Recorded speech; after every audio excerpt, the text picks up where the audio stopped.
Je vous emmène avec moi dans la jolie tempête de la maternité. On va parler bienveillance, doutes, les up and down, sans tabou et dans la bonne humeur. Bienvenue dans Happy Maternity, le podcast qui va booster ta maternité. Bonne écoute!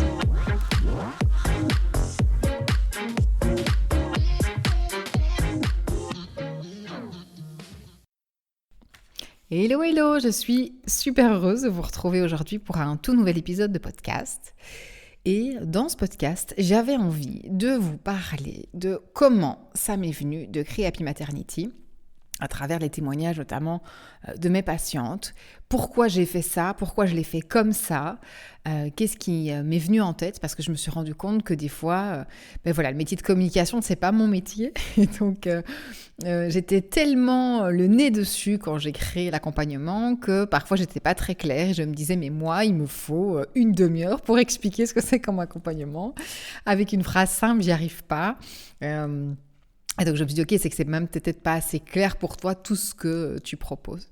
Et donc, je me suis dit, je vais faire un petit podcast. Alors, je vous rassure, ça ne durera pas une demi-heure, mais pour vous essayer d'expliquer un peu comment ça m'est venu, mon parcours, mon idée, ça donnera peut-être des idées aux autres, et puis pour comprendre aussi la maternité et ce que peuvent traverser, en tout cas, ce que moi j'ai pu observer, évidemment, ce n'est par mon prisme à moi.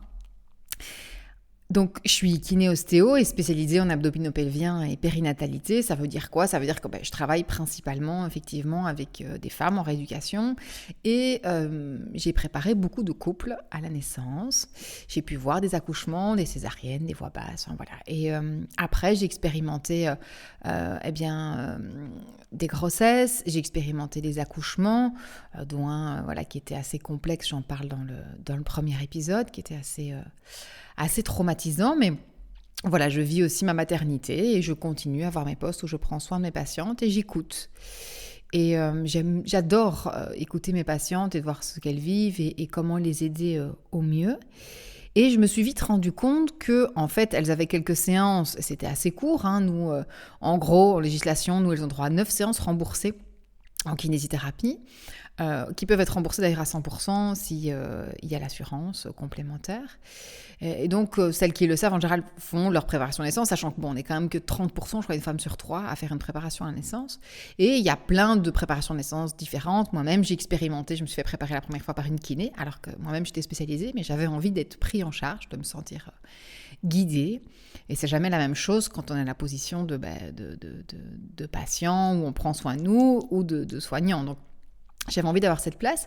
Et puis, une grossesse, je me suis dit, je vais me préparer avec une sage-femme parce que, je trouve ça intéressant d'avoir un autre prisme aussi que la kiné, que moi, je connaissais plus. Et voilà, très enrichissant, très intéressant. Les gens qui me connaissent savent que moi, j'adore collaborer en pluridisciplinaire. Je trouve ça hyper essentiel de bien vous entourer d'une équipe pluri. Et voilà, qu'on a tous sa place, que ce soit kiné, sage-femme, gynéco, infirmier, on a chacun nos spécificités.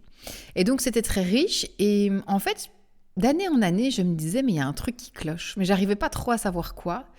J'écoutais ma maman en préparation à la naissance. Alors, j'avais l'impression... j'ai un petit défaut, vous avez peut-être remarqué, mais je fais attention dans le podcast, mais je parle assez vite. Je pense que mes étudiants en master en kiné pourront le confirmer. C'est un de mes défauts. Je parle aussi vite que mes pensées fusent. Donc, parfois, c'est pas évident. Et donc, j'écoutais ce qu'elles me disaient, les patientes, j'essayais de comprendre, de voir un petit peu qu'est-ce qui n'allait pas. Et pourquoi je ressentais ce côté de « il y a un truc qui cloche » en fait. Et en préparation à la naissance, on doit aller très très vite. Comme je disais, je me sentais comme dans un train où je devais vite me dépêcher, de vite donner toutes les informations, sachant que moi, je faisais quand même des séances d'1 heure en consultation. Donc, on est censé quand même avoir le temps. J'en prévois 5, parfois 6 en prénatal et en me disant, je les verrai après en poste pour la suite. Et donc, c'est vraiment très très court, très très bref. Et pourtant, ça a l'air quand même de te dire, ok, 5 séances d'1 heure, c'est quand même pas mal.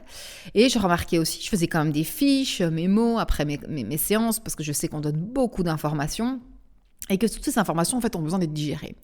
Et donc, voilà, en préparation, j'étais déjà un peu frustrée de me dire, mais en fait, j'arrive pas à donner encore tout ce que je voudrais, notamment aussi du soutien, un apport qui puisse être plus complet et global que mon métier actuel.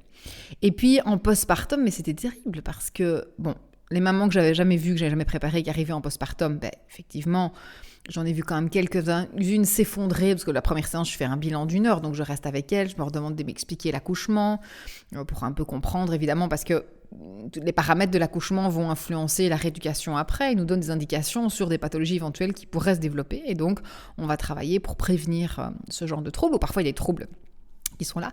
Mais donc, elle m'explique et je demande qu'on revienne. Et je demandais toujours comment vous l'avez vécu. Physiquement, elle m'expliquait évidemment ce qui s'était passé. Est-ce qu'il y a une épisio, une péridurale, une césarienne, le temps que ça a duré. Voilà, on avait quand même quelques chiffres. Mais ce qui était intéressant aussi, je demandais comment vous l'avez vécu. Parce que je voyais que ça avait une grosse implication par la suite en postpartum.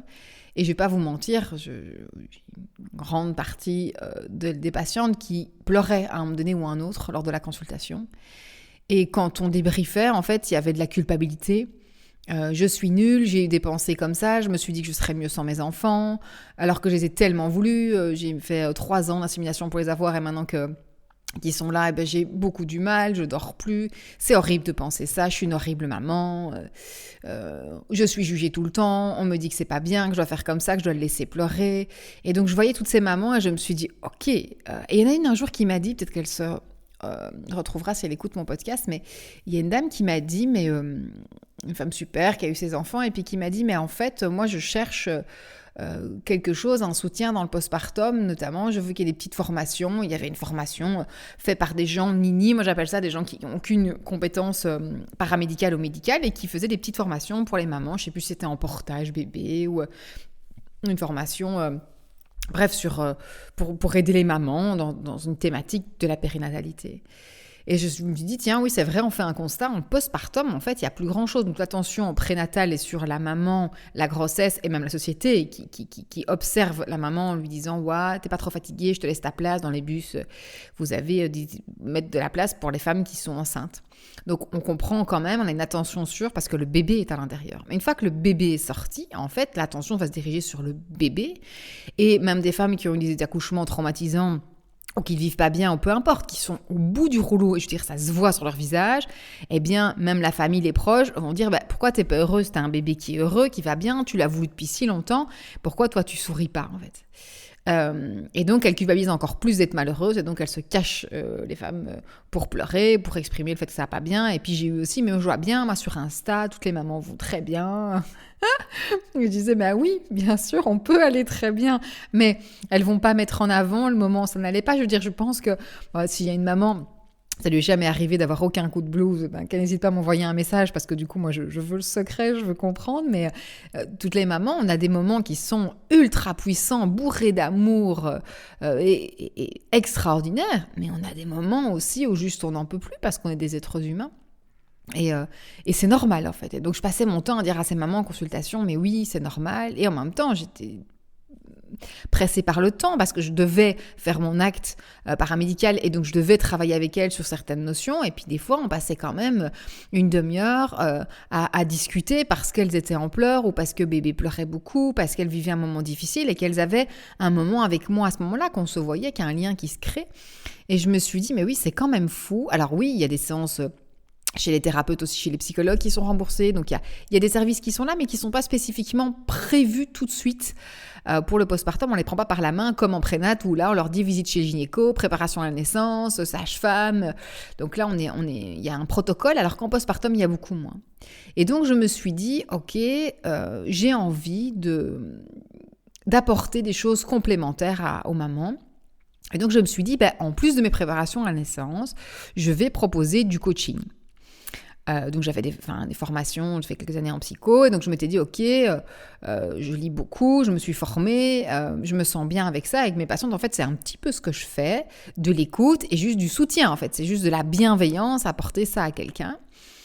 Et je me suis dit, mais moi, je veux apporter ça à mes patientes. Et donc, pourquoi pas, comme elles ont du mal des fois à se déplacer et tout, en plus de mes préparations, proposer des coachings en ligne. Je savais pas trop encore, j'étais un peu perdue. J'appelle l'INAMI, qui est notre organisme qui réglemente notamment nos prestations de soins et nos tarifs et nos remboursements. Et là, on me dit, écoutez madame, pour l'instant, il n'y a pas de code de remboursement, c'est pas encore prévu dans la nomenclature. J'étais un petit peu en avance parce qu'en tout cas, je peux vous dire que c'est en discussion pour l'instant. Il y aura un moment donné, suite au Covid, il y a eu quand même beaucoup de demandes et parfois ça vaut le coup. Moi, je vois, il y a des exercices de type, par exemple, gymnastique abdominale hypopressive où les patientes, on a fait les exercices ensemble, elles ont des fiches et parfois elles ont 2-3 questions bateau. J'ai fait d'ailleurs quelques visios au moment du Covid pour aider des mamans en postpartum. Ça a été hyper riche. Alors, on ne peut pas tout faire, évidemment. On n'enlèvera pas le contact physique et les tests qu'on peut faire, mais il y a quand même des choses qu'on peut mettre en place. Et donc Yami me dit oui, tout à fait, les experts sont d'accord là-dessus, on a des recommandations officielles, mais on n'a pas encore prévu. On travaille dessus pour savoir quel type de prestation serait accepté ou pas.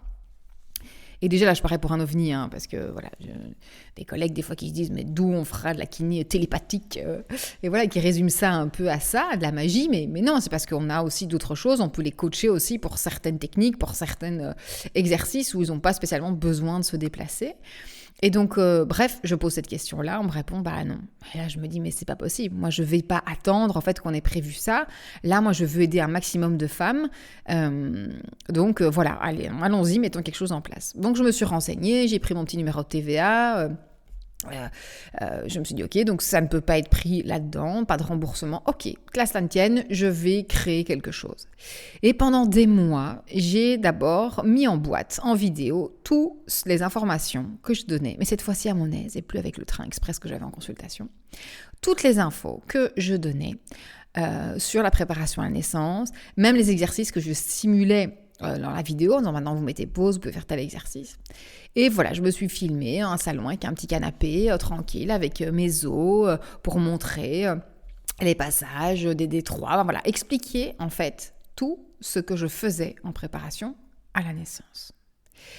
Et en fait, ça m'est venu aussi grâce à une de mes amies qui attend un bébé. C'est un couple reconstruit, donc c'est un couple ils ont eu des enfants chacun de leur côté, puis ils sont mis ensemble, et ils ont eu un enfant ensemble pour la première fois. Et la gynéco leur avait dit, faites une prépa. Et elle s'est dit, oui, mais bon, moi j'ai déjà eu des enfants. Lui s'est dit, moi aussi de mon côté j'ai déjà eu des enfants. Et elle finit par me dire, elle m'a dit quand même ça peut être important dans un couple, est-ce que Aurélie éventuellement machin. Sauf que nos agendas ne se mettaient absolument pas. Catastrophe, tous ces gens d'administre.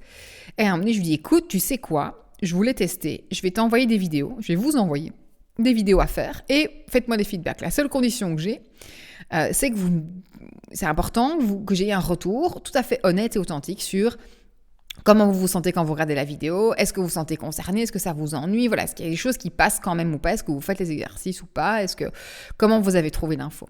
Et donc j'ai eu mes premiers avis comme ça et c'était vachement intéressant parce que là je me suis rendu compte que oui, il y avait un truc en fait.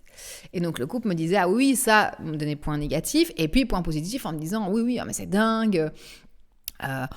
C'était hyper intéressant, hyper riche, donc voilà. Et donc, je me suis dit, ok, ça c'était copain, mais t'as l'air dans la bonne direction, surtout pour le distanciel, en fait, je me suis dit, ok. Et donc, j'ai continué à créer toutes ces vidéos, j'ai créé des fiches que j'ai travaillé pendant des mois dessus. Et je me suis dit, ok, maintenant je vais tester cet accompagnement. Mais je me suis dit, je veux pas que ce soit que des vidéos à regarder parce que si elles ont des questions, comment elles vont faire? Et donc je me dis qu'à cela ne tienne, je vais chercher un nouveau numéro de téléphone, un WhatsApp à part et elles pourront me contacter. Parce qu'en fait, je suivais une formation en même temps, moi, pour créer un produit en ligne parce que j'avais aucune idée de comment on faisait. Je me suis fait former, coacher et j'avais accès dans cette formation à un WhatsApp quand je voulais, illimité, pour envoyer des petits messages. Et je me suis dit, non mais attends, c'est juste génial. J'avais l'impression d'être coachée quand je voulais. J'envoyais des petits messages vocaux, des messages. J'ai me dit, mais moi je veux apporter la même chose aux mamans. Et donc, je décide de faire ça. Alors évidemment, illimité, on s'entend bien, je ne suis pas derrière mon téléphone 24 heures sur 24, mais elles peuvent tous les jours, je le regarde et j'essaie de leur répondre relativement rapidement pendant les heures de bureau classiques. Mais ça leur permet aussi des fois, et c'était ça aussi mon objectif, c'est qu'elles puissent venir déposer à 3 heures du matin si ça ne va pas, même en pleurs, me laisser un message vocal, ça ne va pas, et c'est spécialement parfois juste pour déposer quelque chose, sans spécialement attendre en retour. Et en général, donc quelques heures après, quand je me réveillais ou quoi, je voyais le message, je lui répondais, on se fixe un coach ou pas.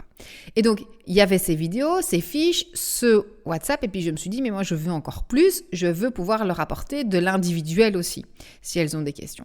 Et donc, j'ai commencé à mettre en place des coachings aussi individuels qui seraient inclus dans l'accompagnement, en me disant, elles auront toutes les infos que j'ai en consultation classique. Ce qui est chouette, c'est que en plus elles peuvent revenir 14 fois dessus comme c'est enregistré. J'ai des patientes qui font ça, qui re-regardent les vidéos, pas des patientes, donc des clientes, on peut pas dire la même chose, mais donc des clientes qui reviennent sur la vidéo, qui revérifient, qui reposent des questions, qui refont les exercices quand elles veulent de l'endroit où elles veulent. En fait, ça qui est très chouette. Et donc Ça y est, je me suis dit, j'ai un peu ce que je veux, c'est-à-dire toute la même chose, les mêmes informations, mais évidemment encore plus complexe, parce que du coup, j'ai essayé d'aller encore plus loin. Là, j'avais le temps. J'étais plus dans un train express en consulte. Je me disais pas, j'ai X temps, envie de les bombarder d'infos. Non, là, j'ai le temps.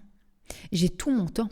Et donc, évidemment, j'ai fait ça quelque chose de beaucoup plus riche. Tout ce que je ne pouvais pas apporter, je l'ai apporté. J'ai été plus loin dans un tas de domaines, que ce soit en prénatal, l'accouchement ou en post. Et puis j'ai lancé. Alors on m'a regardé un peu comme une bête bizarre, parce que c'est un peu particulier. Parce que souvent, en fait, quand je regardais, j'ai fait une étude de marché, je regardais en fait toutes les préparations de naissance qu'on vous propose sur Insta ou ailleurs, donc qui sont hors champ paramédical et médical. Eh bien, ce sont souvent des gens peu formés ou qui vont se baser uniquement sur leur vécu d'accouchement pour vous dire accoucher de façon physiologique, les hôpitaux c'est pas bien, la péridurale c'est pas bien, et donc qui vont fustiger les milieux hospitaliers où la majorité des mamans vont quand même accoucher, et donc qui ne règlent pas pour moi le problème, et puis qui souvent vous accompagnent en prénat, et puis après débrouillez-vous. En fait, moi je vous apprends la façon magique d'accoucher sans péri. Si tu n'y arrives pas, c'est soit tu n'as pas suivi mes techniques à fond, soit c'est que c'est à cause du milieu hospitalier. Et donc, ça n'aide pas en soi, en fait, au final, je trouve, la maman qui est dans cette situation-là, qui est quand même seule, et puis qui se retrouve toute seule dans le postpartum. Et puis, c'est vous faire croire aussi que le gros de la tempête, c'est la préparation à naissance. Les mamans sont fixées là-dessus, sur l'accouchement. Et même dans les prépas, quand j'ai beau expliquer et préparer que c'est le plus dur, c'est après. Souvent, c'est juste après l'accouchement ou l'accouchement et puis tout le postpartum. Chaque fois, quand elles y sont, elles me disent « Ah ouais, tu m'avais dit, mais je ne m'attendais pas à ça. » Et tout, confondu, des sages-femmes, des femmes lambda qui n'ont aucune formation dans ce domaine-là, des puéricultrices, même des gens qui ont des consciences de ce que c'est l'après ou l'accouchement, eh bien, se prennent quand même cette magnifique tempête, comme j'aime bien l'appeler, de maternité. Et donc, j'ai commencé à faire des tests en me disant, maintenant, je vais tester sur des gens que je ne connais pas. Et donc, j'ai commencé à avoir mes premiers retours clients. Et ça a été méga intéressant. Et donc, au début, j'ai fait gratuit. J'ai fait beaucoup d'accompagnement gratuit, et donc j'ai eu pas mal de retours, c'était intéressant. J'avais dit c'est la condition. Par contre, vous soyez sincère et authentique sur ce qui vous plaît pas, qu'est-ce que vous voudriez rajouter, qu'est-ce qu'il faudrait de plus. Et donc chaque fois, je remodifiais, je rechangeais, je réadaptais. J'étais complètement passionnée, je vous avoue que je faisais ça dès que j'avais du temps, ma pause midi, les soirs, les week-ends. Dès que j'avais un peu de temps, parce que je travaille évidemment à côté, full time. Et donc j'ai commencé à créer ça. Et je l'ai testé. Et les retours ont été juste géniaux. J'ai une femme qui était en plein coaching avec moi et qui me dit « Non mais attends, moi je me fais préparer là actuellement, je ne sais plus par qui, je crois que c'était par une sage-femme que je faisais préparer, j'ai mes suivis gynéco, mais jamais on m'a expliqué tout ça. Une, elle avait kiné et sage-femme, et elle me dit « Mais tes vidéos, moi jamais expliqué tout ça. » Tu donnes beaucoup plus d'informations. J'aurais aimé le faire avant parce que du coup, en fait, elle avait choisi une maternité, et donc je lui avais donné tellement d'infos qu'elle savait quelles sont les questions qu'elle devait poser à la maternité. Et donc, il y a eu une visite comme ça à la maternité, mais c'était une visite de groupe à distance avec une sage-femme sur une maternité chez nous en Belgique. Et donc, elle posait des questions en disant « Est-ce que vous faites la périambulatoire ?» Elle m'a commencé à s'énerver. « Non, on n'a jamais fait ça. » Alors que ce que je dis toujours, c'est que c'est pas que c'est bien ou pas bien de faire telle ou telle technique. C'est juste important pour la maman de savoir où elle met les pieds. Et après, si elle veut absolument aller dans cette maternité-là, mais qui n'applique pas la technique qu'elle aimerait bien, mais c'est pas grave, mais elle le sait. Elle peut se préparer. Et c'est ça que je trouve très très important, c'est plus vous avez d'informations, plus vous avez de la puissance, et plus vous pouvez prendre des choix éclairés. Mon objectif n'est en aucun cas jamais de vous convaincre de prendre telle technique, d'accoucher absolument dans telle position. Je vais vous dire que telle position va favoriser tel et tel impact, mais par exemple la péridurale, eh bien, il y a des avantages et des inconvénients, et je vais juste vous les exposer. C'est à vous de choisir quel avantage ou inconvénient va vous convenir. Et donc ça, c'est hyper important pour moi d'avoir cette spécificité, de vous donner les infos et de vous expliquer avantages et inconvénients physiologiques, biomécaniques, parce que c'est mes compétences, et après vous en faites ce que vous voulez. Et après, à côté, c'est de vous apporter ce soutien. Et donc les retours, on m'a dit, il y a un avant-après, je reprends vraiment les mots des clientes, il y a un avant-après. C'est extraordinaire. Moi, j'aime bien que ce soit enregistré, j'ai pu revenir dessus. Très intéressant. On ne s'imagine pas tout ce qu'il y a dedans. Je dis, ok, j'ai un problème de communication parce que visiblement, j'arrive pas à communiquer exactement. C'est tellement un peu novateur. J'ai du mal des fois à vous expliquer ce qu'il y a dedans. Et puis, ce qui a été très chouette, c'est qu'elles ont utilisé le WhatsApp en postpartum. Et donc, j'ai eu des messages vocaux à 23h, à 2h du matin. Évidemment, mon téléphone était éteint et en bas. Et donc, le matin, je me réveillais, j'ai ma petite routine, j'ouvre mon téléphone plutôt, je regarde, ça me prend un peu de temps, je vérifie et je réponds. Si elles ont besoin d'informations, je leur donne ce que je peux. Parfois, je reviens vers elles parce que je vais rechercher l'information. Parce que voilà, j'ai mon réseau aussi qui fait que je peux avoir des infos autour. Et voilà, je les écoute. Mais mon rôle principal de ça, c'est juste de les écouter, de les coacher, de les soutenir avec plein de bienveillance et zéro culpabilité. Il y en a même une, elle était trop mignonne, elle m'a envoyé un petit message en parlant de rapport amoureux en postpartum, elle s'inquiétait, machin, et elle me dit, sa phrase c'est super mignon, c'est « J'ai pensé tout de suite à toi, je t'ai envoyé un message parce que je sais que toi tu me jugeras pas ». Et donc voilà, donc je réoriente évidemment quand il faut chez les médecins, c'est hyper important, on ne fait pas de la médecine à distance, ça n'a rien à voir. Mais par contre, je vais les soutenir, les écouter et elles savent qu'à n'importe quel moment, elles seront écoutées et soutenues. Et donc j'ai remarqué qu'effectivement ça prenait bien. Et j'ai proposé même du coaching parfois en présentiel parce qu'une maman qui a besoin de se faire masser ou qui a besoin d'avoir un soin en postpartum pour se détendre vraiment après la naissance, je me suis dit à distanciel je peux faire des trucs mais je pourrais encore plus prendre soin d'elle en présentiel et donc je propose inclus dans le packaging aussi la consultation au cabinet, donc sans attestation kiné. Je ne peux pas, malheureusement, je suis pieds et poings liés, je dois bien séparer ça. Et donc, je respecte le cadre légal. Et donc, elles peuvent venir, mais c'est inclus, donc elles ne payent pas quand elles viennent parce que c'est inclus dans l'accompagnement qu'elles me prennent à la base. Et donc, j'ai mis tout ça en place, je suis hyper fière. Alors mon rêve, c'est d'un jour avoir un centre Happy Maternity qui pourrait peut-être vous apporter encore et encore plus pour vous aider. Mais c'est vrai que du coup, voilà, ça c'est ma base, c'est comme ça que ça m'est venu et donc je l'ai lancé. Et donc avec des prix au début de bêta test où j'ai commencé progressivement mes prix. Et puis c'est vrai que je me suis dit, à un moment donné, j'augmente tellement la valeur de l'offre qu'il faut que je puisse m'y retrouver aussi, c'est hyper important.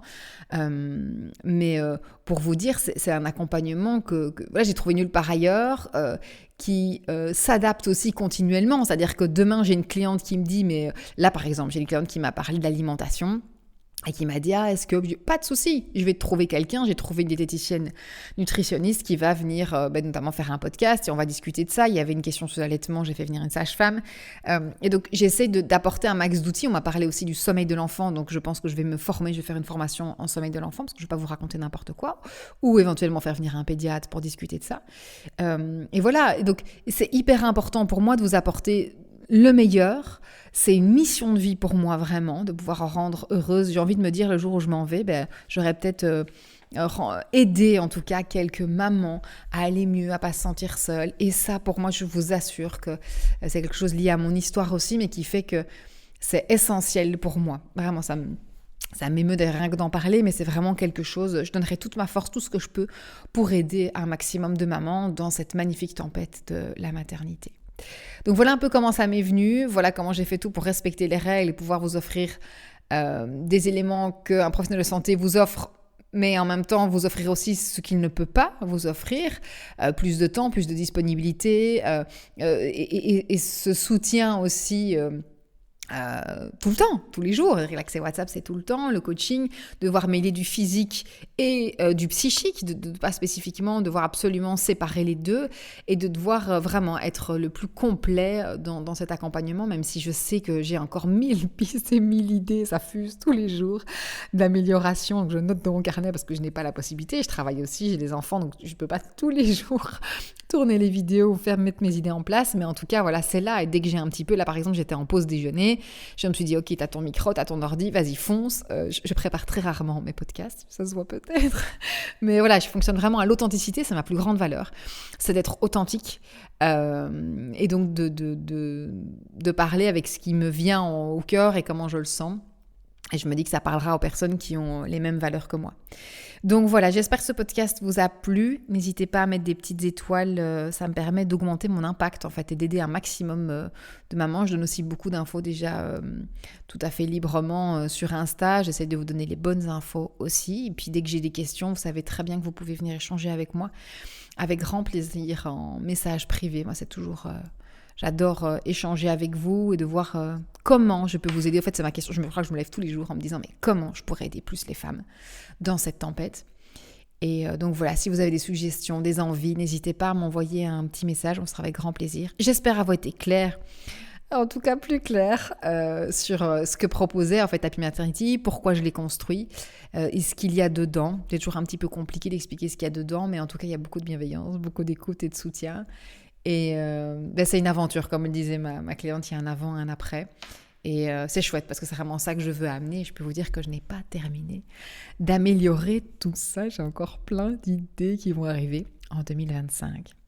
Je vous souhaite une bonne journée, une bonne soirée. Je ne sais pas où vous en êtes quand vous écoutez le podcast, peut-être une bonne nuit, parce que j'ai une maman qui me disait qu'elle m'écoutait des fois la nuit entre deux tétés. Je trouve ça juste génial.